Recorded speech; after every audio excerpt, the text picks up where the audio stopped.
Once upon a time in ancient China, there lived three old monks whose names were never known because they never revealed them to anyone. Across the country, they were simply known as the Three Laughing Monks. They had no possessions, no teachings, and spoke no words except through their laughter. Wherever they traveled, they would walk into a village or town, stand in the central square, and begin laughing uncontrollably. Slowly, their laughter would spread like wildfire.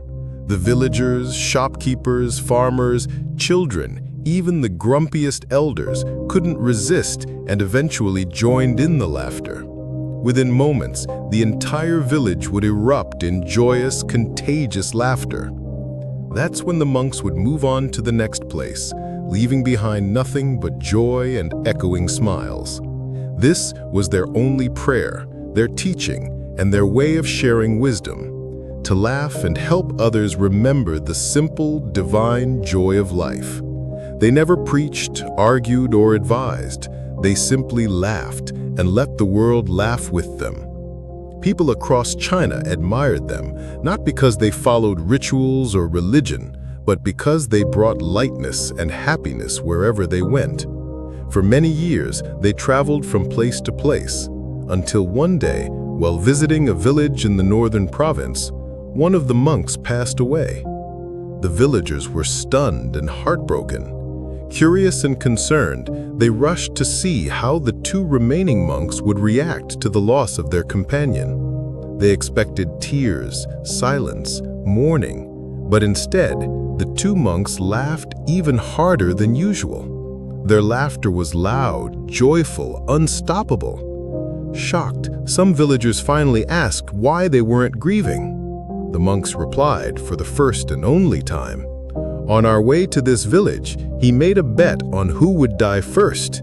He won, the old rogue." The villagers chuckled awkwardly, unsure of what to make of it. But then they heard more. The monk who passed away had written a testament requesting that his body not be washed or dressed in new clothes. "I never let the filth of the world touch me," he had written. "My laughter kept me clean."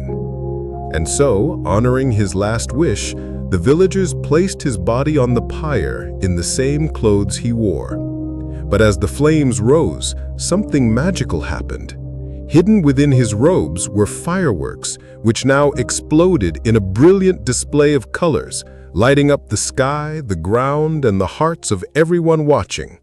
The entire village burst into laughter along with the two remaining monks. In that moment, they understood.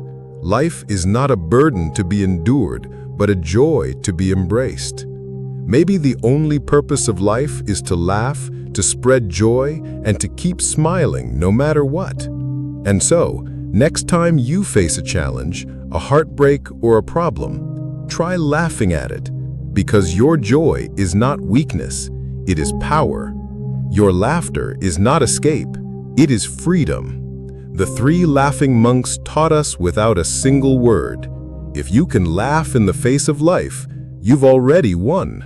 So keep smiling, keep laughing, and always choose joy.